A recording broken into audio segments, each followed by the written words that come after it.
So we need to be very mindful on just because we can, should we, and we need to be making sure that the data we're using has a value exchange both ways.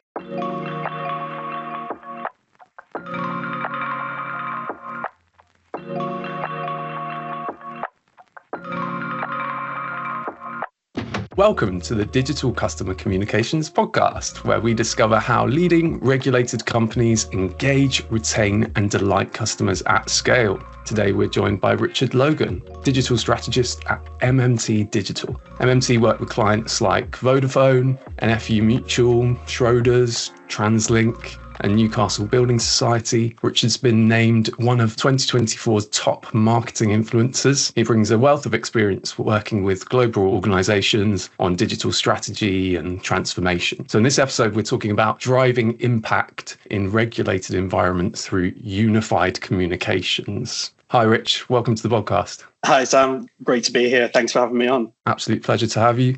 So let's dive straight in. When we say unified communications, what do we mean? Many people might have kind of heard this bandied around a lot. What is unified communications, or what are unified communications? Yes. So for most organizations and brands, unified communications is basically getting some connected ecosystem around the different channels and touch points their customers would typically interact with them. So this can be bringing together and integrating together a lot of their different tools and platforms, typically around their CRM, their socials, their CMS, any other kind of ancillary tools and technologies that kind of sit or integrate around those that pretty much help build up a connected and unified experience for customers who are interacting or engaging with the brand. And I think some of the most important things we want to kind of get out of those touch points, or why it's so important to have these unified communications, is to make sure we've got some consistency across the experiences customers are having with their interactions, making sure we're not fragmenting that. So anything around kind of visual brand identity, tone of voice, kind of where customers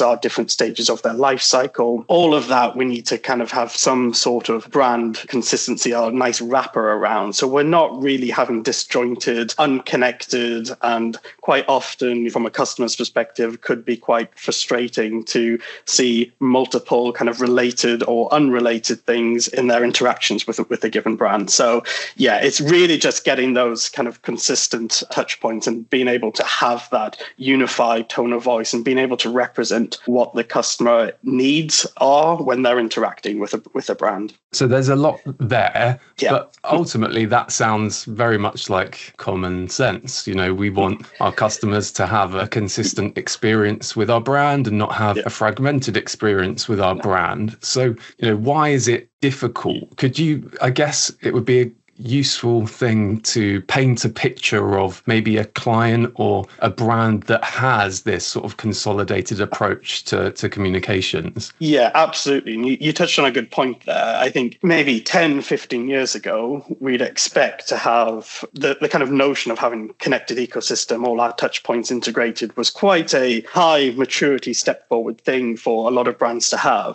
Now we're in a space where this is the expected. Customers expect you to kind of know what they're after, know their interactions, know their kind of behaviors, so you're serving them more relevant content in a more timely fashion. What we're seeing from that customer shift is they're becoming a lot more passive with their interactions with brands compared to being more active, say 10, 15 years ago. The days of scrolling through kind of reams and reams of search results and reams of navigation and trying to find what they want is a lot more, it's gone. The customers we're seeing today are wanting their needs met a lot more sooner and having a lot more shallower experiences when they're interacting through brands. Some examples where I've seen this, I've worked with kind of many clients over the years in the financial services sector, a lot in kind of the insurance and banking space. And I think especially in those sectors, the kind of interactions and data that are collected around customers, it's quite sensitive information. If you think back in the 1980s, Pre that, if you wanted to kind of get money out of the bank, you have to kind of go into the store. There's days before ATM, go into the store, say how much you want to withdraw. And then there's that awkward interaction of, oh God, you're like, I don't know, 500 into your overdraft or something. Can we look to kind of reduce that or manage your finances better and things like that? And the information around kind of finances, and if it's like insurance policies, which can be very transactional based, are quite sensitive when what we can do with that information of a given customer and how we engage our customers around those experiences we put out there. So an example, if we take health insurance, for example, or travel insurance, often once you've kind of taken a policy out, the kind of interactions around that tend to be more transactional based or crisis driven in some cases. And they're not necessarily the most kind of fluid or intuitive transactions to make. So having kind of communications around that kind of complement the services, that we're able to kind of profile customers a lot better and a lot sooner. So we're able to give more relevant content around the specific services or products they're interested in is really crucial to how we ensure we keep that engagement in. So from a brand's perspective, it's not just, oh, you're buying this product off us or you're paying us this amount per year for your given policy. It's taking that experience to the next level to show, oh, we actually care. We're here for you in difficult times. The narrative really needs to shift on those interactions to make sure we're driving positive engagement and being a safe place or a kind of comforting space for customers to want to engage with those sort of interactions. So I think across especially the financial services sector, we see the need to get those experiences right really pivotal. So the financial services sector is not just seen as this, all my money's going into this space and I kind of only use it in a given scenario that's going to kind of give me a mortgage or pay me for an insurance or whatever. So I think how we actually get that data and manage the tailored communications around that is also super important. So once customers are coming forward with their data to take out a policy, could be taking out a mortgage, could be any other investment policy or anything else that's going on. That data is very much locked in and secured with personal identifiable information around a given product that they're taking out. And we can't be using that information to broadcast what they're taking out, what products they're taking out and policies they're using with a given company. So where we have to be smarter in is how we start to profile our customers a lot sooner, earlier on in the funnel, before they're actually engaging in an actual product conversion. How can we gauge their interest? How can we get some marketing initiatives that allows us to understand their needs and how we can best meet those needs sooner? So there's different experiences that in the kind of insurance space we've looked at putting in things like diagnostic tools. Now, this isn't diagnostic tools in the sense of we're going to give you a medical diagnosis or anything like that. This is to understand with maybe some questions, maybe a decision tree, maybe a little quiz that can be on there to understand, okay, what are your needs? Tell us a bit of information about you. How can we best support that? Where are you in your current life cycle? And all that information can then be used by brands to help tailor the messaging and communications back to customers that can essentially be this personalization capability that will help enable and accelerate, ideally, future kind of engagements, touch points, and ultimately conversions further down the line. So there's many things we can look into on kind of how we obtain that data, what we're using that data for, how can we kind of make sure what we are using that data for is effectively adhering to a customer's given goal or a given kind of touch point that's going to have a value exchange both from a customer and a business perspective. Because I think we've all been there where people are asking us for our data, like, oh, give us your email, and then you'll get, I don't know, some email months down the line, and it's kind of irrelevant to what you were looking at. So I think keeping that kind of contextual to a given experience is kind of super important once we want to kind of start to cascade those messaging out across the different channels that our customer will be touching on. So there's a lot to unpack there. There's the kind of data element, the kind of back end,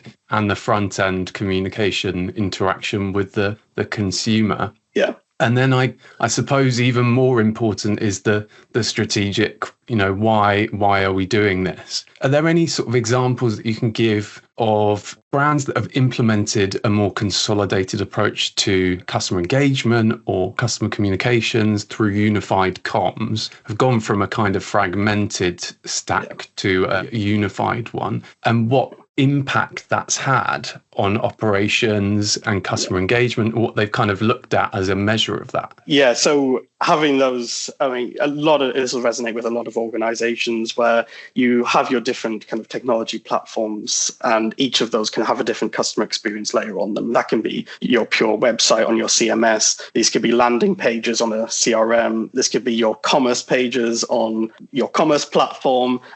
These could be other subdomains if you're running blogs or anything like else. So all of those not only could have a visual and kind of different look and feel, and also the messaging, but also operationally, that's a lot of overhead to manage internally as an organization as well, because these experiences are very much fragmented. And yes, they may be linking off to each other, but in terms of the actual management and being able to kind of keep on top of the kind of content on there and making sure the data we're providing is kind of reflected, if there's a change in price or something, that is reflected across the different channels where that is being referenced as well. So what we've found is being able to consolidate a lot of that, having kind of a central kind of customer data platform as the kind of engine that is kind of bringing together the different content orchestration elements, the data orchestration. So we're only having that mentality of publish once, deploy to many. So the channels are a lot more effective to manage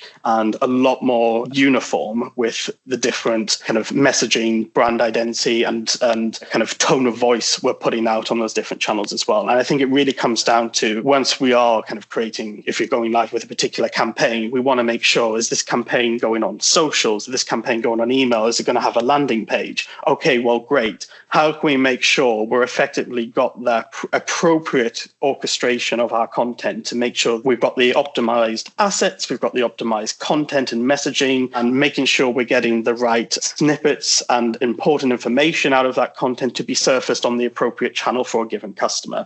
And this is really understanding on how to distinguish your kind of customer segments versus your customer profiles. So your segments will kind of just be where they are in a given journey. And some people some customers may prefer to engage purely on social, or they may engage more on email channels. Some might be more active and want to kind of log into a portal or come on directly to the website or interact with the chatbot. All of that we need to take into consideration once we're kind of orchestrating the different content for a campaign and making sure that content is optimized for that segment in a given channel. And the behavioral element will help us understand where their interactions have been in the past. Do we have any data on them? Are they unknown or known customer?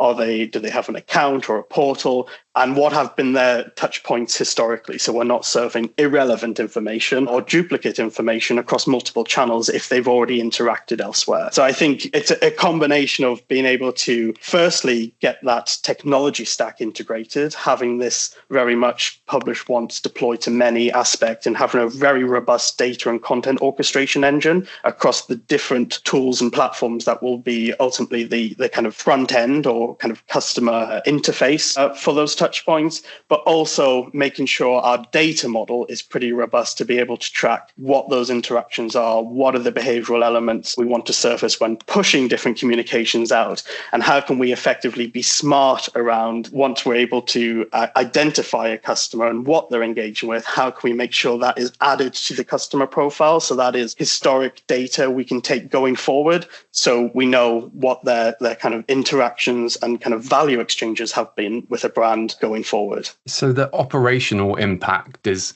perhaps more important to a brand, or equally as important to a brand as the utopia of the customer experience, because really it is an internal utopia of, I guess, at the most basic level. For example, in a sort of small to medium sized business, you're not, if you change the price of a product, changing that product price on your email flows in product as well as in marketing and sales, on the website, in all of your product collateral. You're changing a field in a database that then gets dynamically pushed out to all these platforms, and then that can scale up to more complex interactions like calculators and things like that, diagnostic tools. Obviously, when you talk about tying all of these channels in together, although there's an increased capability to do that now, we have increased bigger barriers in terms of doing that with regard to regulation and privacy. What are the challenges that you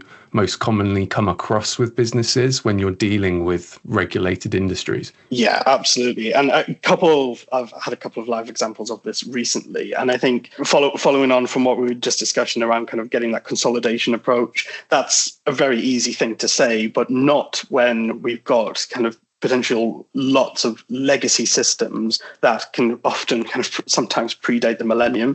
I've been there. And it's quite a huge undertaking to kind of have a bit of a drains up of where all that data is being housed at the moment. How can we make sure the regulation and kind of audit trail that we need to take into consideration for our compliance purposes are being adhered to? Any kind of upgrades that we need to do to legacy systems, or the business operations that need to wrap around those sort of projects that are going to provide an upgrade to that. I think there's more and more technologies coming into the kind of the market space now that has a lot of the kind of compliance and regulations element that can kind of be baked into them. But I think having, first and foremost, getting the right technology and platforms in place is going to be super important to making sure we're able to kind of effectively adhere to our regulations, but also being able to manage the kind of operations around what data we can use for the communications we want to put out to our customers. Because if you're logging into Experience, you want all your product information or your service information kind of there within your portal. However, you are receiving an email, or you just go onto a public landing page or website for that, there's some information you do not want and should not get flashed all over your homepage from a communication standpoint. That could be quite sensitive information. So we need to make sure that we've got a clear distinction on what we can use for communications, interactions with brands and behavioral data versus the either product information, policy information, and how that is stored and managed from a internal operational perspective is super important. And I think with any project like this, another challenge I see is a lot of kind of apprehension, a bit of corporate anxiety, let's say, because especially from senior stakeholders, because there's a lot pivoting that is hinging on this sort of thing being a success. Like downtime is something we really can't afford. Data breaches is really something that is the absolute antithesis of where we need to be. And this is something that we've got to be absolutely watertight on, how these kind of either data migration projects or kind of modernization projects, which a lot of them are being called at the minute, are managed going forward. So this comes with a whole kind of a lot of kind of operational and operating model considerations off the back of that as well. Things around changes to ways of working, upskilling of staff to be able to adhere to new interactions with a given platform, adhere to new potential regulations that will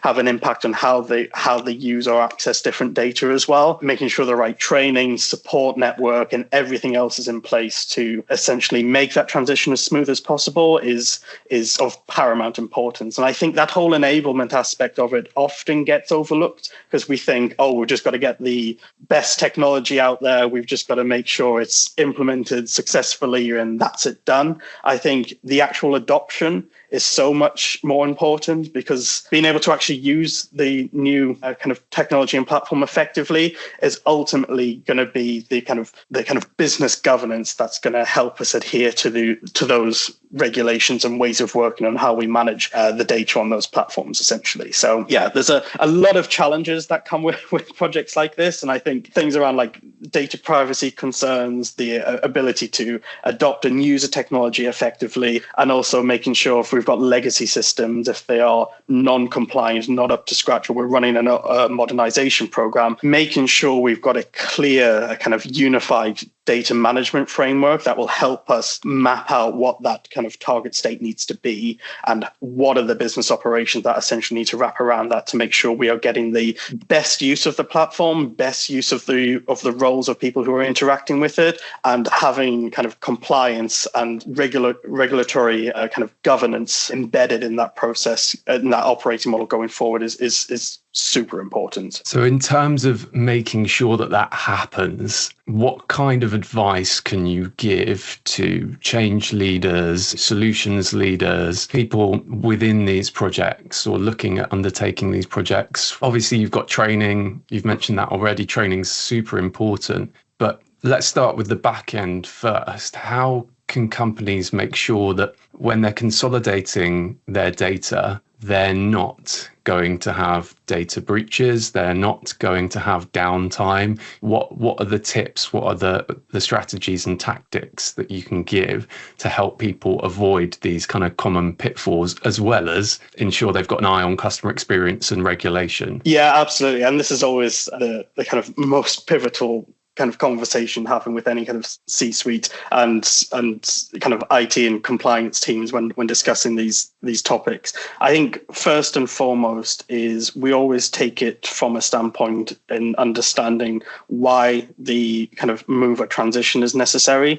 And we can look at this from both a business and technology capability standpoint. So what is the current restrictions or maturity of the given platform at the moment, or the given kind of data repository we have at the moment? And from a business perspective, what capabilities are we needing to do or wanting to do as part of this kind of modernization or upgrade project? And that can come with two folds, including we want to be able to have unified communications and consolidate some of our messaging, be more joined up, be far more integrated. But that also encompasses the operational element that we've discussed as well. Starting to map out those capability heat maps, essentially, those capability blueprints on the existing technology versus where we need to be, looking at where we see potential risks. And I think risk assessment for any project like this, or anything dealing with customer data, sensitive data, even beyond kind of like PII, that is kind of super important to keep those risk assessments and kind of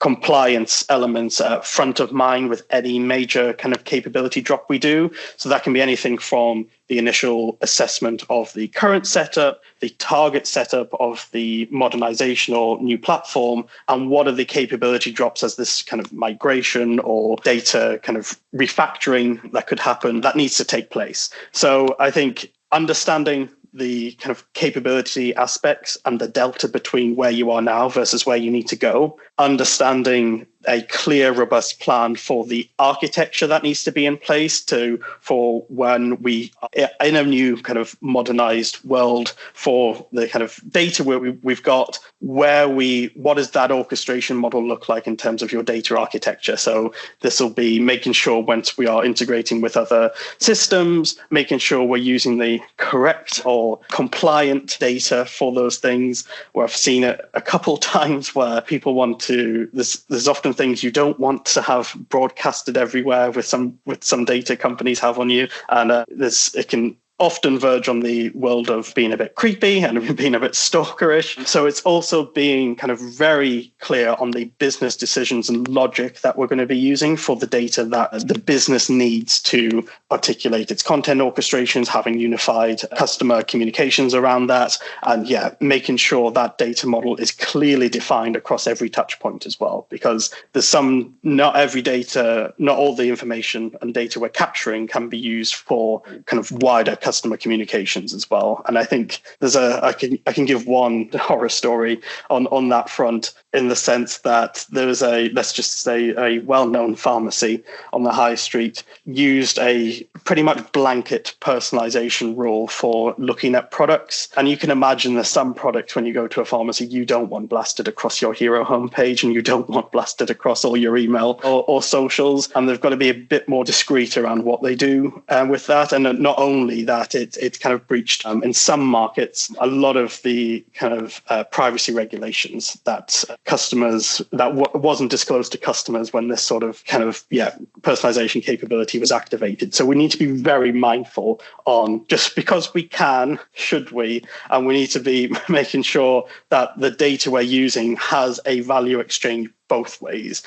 What is the value this is going to be providing the customer versus what is the value this is also going to be providing us as a brand or organization off the back of that? Is it complementing a customer need? Is it accelerating to a particular conversion? All of that needs to be, those business rules need to be mapped out as part of these projects as well. It's very difficult to understand or predict what the return on personalization as just an example will be. To use that example, if I'm personalizing a homepage of products to someone with an account, what will be the potential ROI of that? Is that when you're building your list of requirements for a project, are you building into it some sort of metrics, some KPIs, or some order of priority? So personalization, it's a really hot topic with everyone, because I think personalization now personalization is expected now. And I think we're now coming into the realm of hyper-personalization, where I, as a customer, expect a brand to know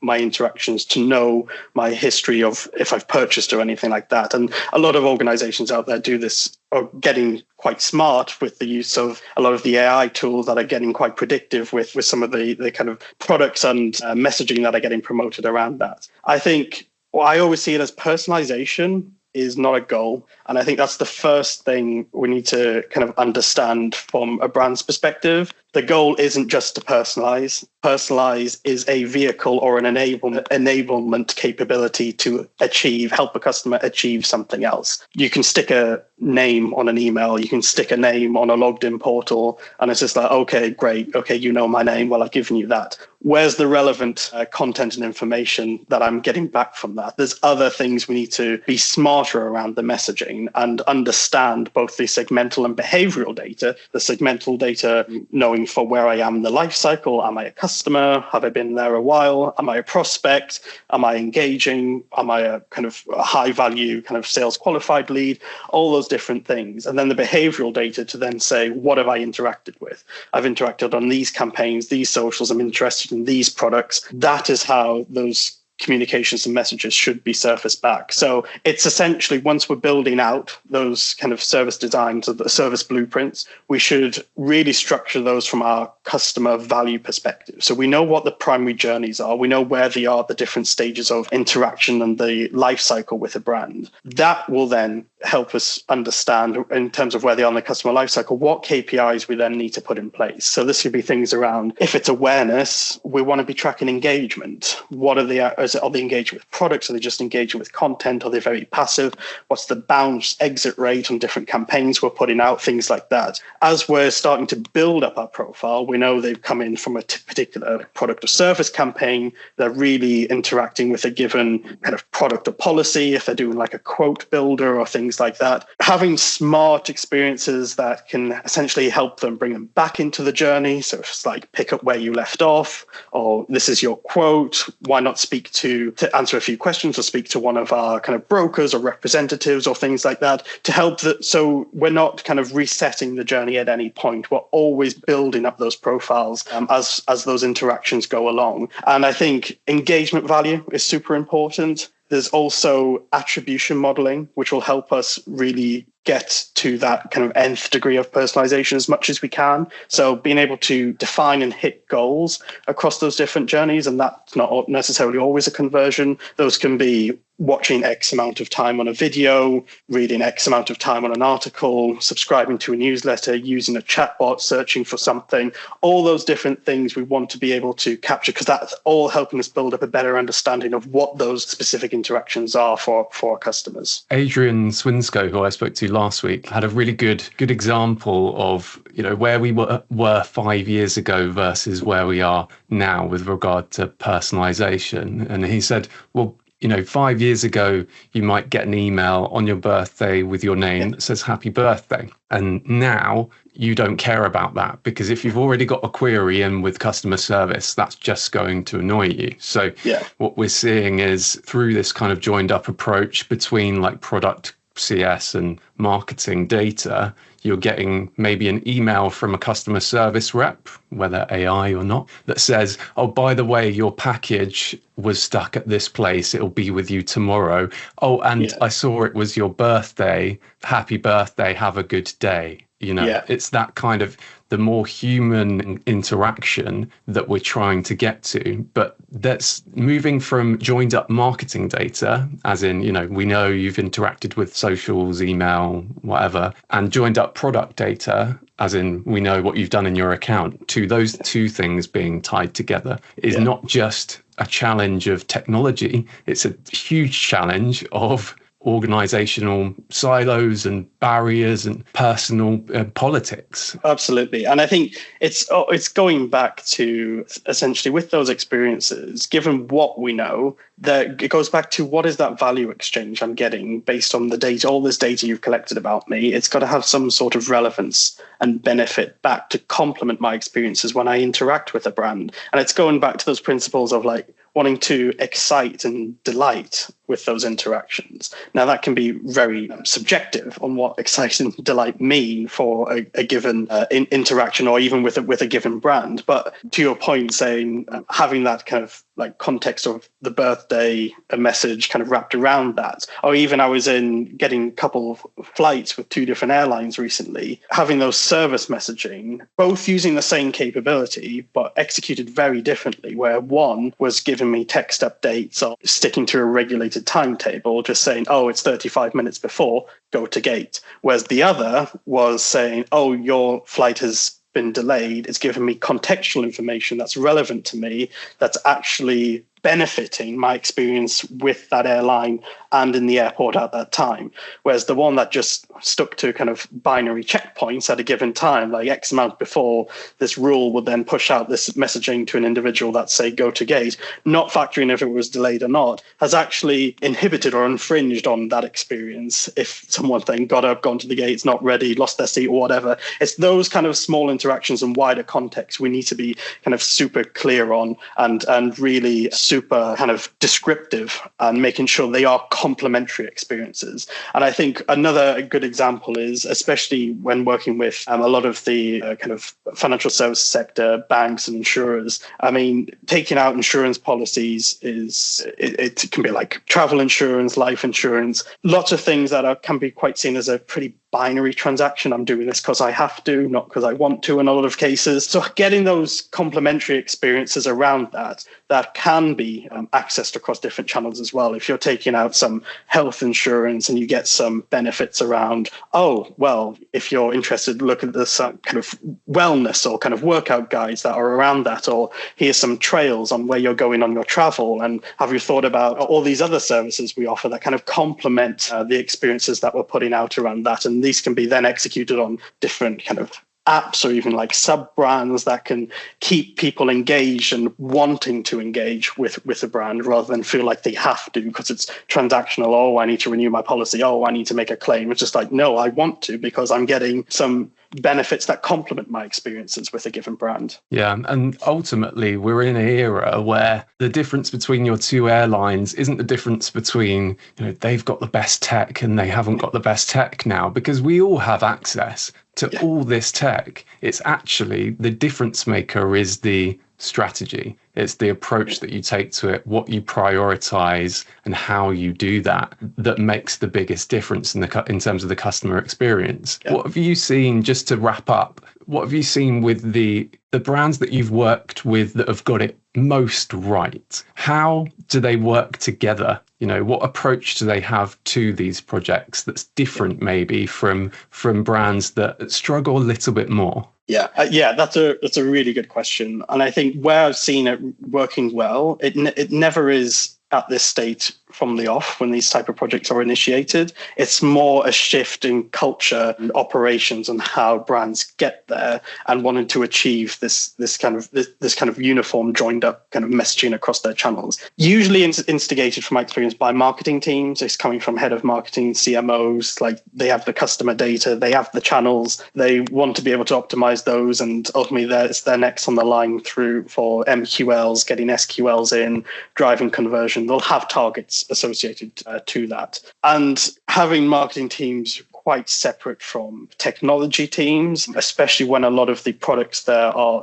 MarTech, so it's often dictated to what the marketing teams can use, is really crucial to help bring those two teams together. Marketing not always being the most technology literate, but IT not always having the kind of focus and kind of insights driven as the kind of that adhere to the wider business strategy targets in mind. So having and the way we've kind of branded this a few times is that if there's a lack of a digital team or digiops, digital operations, that is a bit of a hybrid for bringing in your team, your data, your marketing, your products, your IT. Those kind of setups where we all have kind of transparent views on everything from why a certain initiative is coming in, where this is getting played back to from the board's perspective, what the business cases are around that, rather than being dictated to further down the line, like we've got a new technology platform, we want a new CMS because the existing one's not fit for purpose or whatever.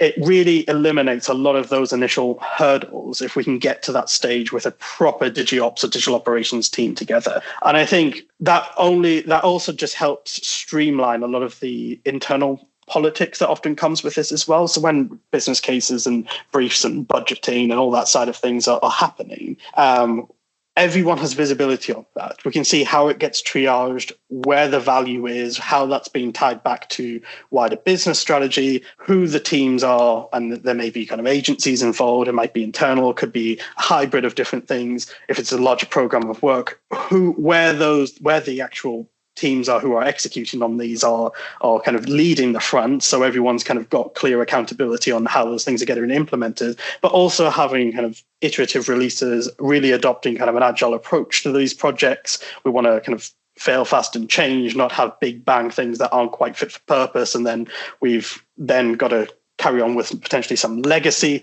ways of working in legacy systems. It really helps kind of make that entire process a lot more streamlined than having things done completely siloed in isolation. And I think what I've found is, especially in financial services, there's a huge shift to kind of really establish digital teams. And I know chief digital officers are coming in thick and fast in these organizations, are quite often coupled with CIOs as well, to really be that bridge between the customer experience and everything around our customer channels and who are we as a brand, and taking that brand tone of voice and visual identity and actually executing on them on a kind of given tool or technology is really kind of invaluable to cementing the success of these projects as well. So I think, getting that unified team, breaking down the silos, transparency of delivery, and also kind of clear reporting and accountability. I mean, there's always things that a project never runs 100% smoothly. There's always things that get pushed back, get de-scoped, there could be deadlines we're working towards if there's licenses running out and things like that. So having everybody aware of what those things are, so we know why certain things are prioritized over others, is also kind of super critical and really, really beneficial to kind of, getting as lean a team as possible in delivery of these kind of projects. So a unified team for unified communications. Sounds easy. Yeah. Rich, thank you so much for your time. Where can people find you if they want to learn more about you or MMT? Yes, so you can find me on LinkedIn. I'll be Richard Logan on LinkedIn. My MMT email address is richard.logan@mmtdigital.co.uk. And yes, feel free to kind of reach out on the MMT website as well. Any kind of questions will kind of funnel down to me from there as well. So yes, thanks for having me, Sam. Great stuff. No problem at all. Pleasure to have you. And we'll speak soon. Yes, thank you.